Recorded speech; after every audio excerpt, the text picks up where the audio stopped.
El café es una parte fundamental de la cultura mexicana y todo el trabajo de los productores mexicanos se ve reflejado en una taza de café. Y Nestlé Toluca Cafés es la fábrica de café soluble más grande del mundo. Cada hora fabricamos aproximadamente 50,000 frascos de café soluble. Una falla eléctrica para la fábrica afecta duramente a nuestros procesos.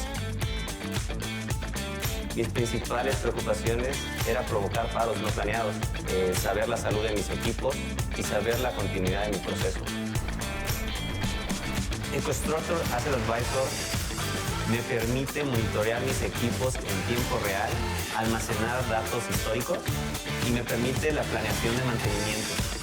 Puedo abrirlo desde mi computadora, puedo abrirlo desde mi celular, es una herramienta muy práctica. Los productos conectados a EcoStructure Asset Advisor son los tableros de media tensión RM6.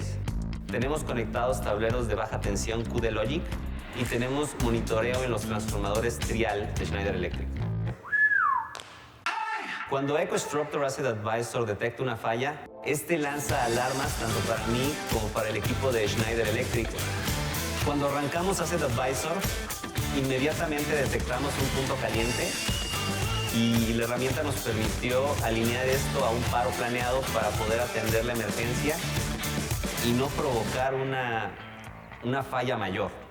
El café en el territorio mexicano es un producto de mucho valor. Confiabilidad significa saber que todas las familias mexicanas van a tener una taza de café por las mañanas.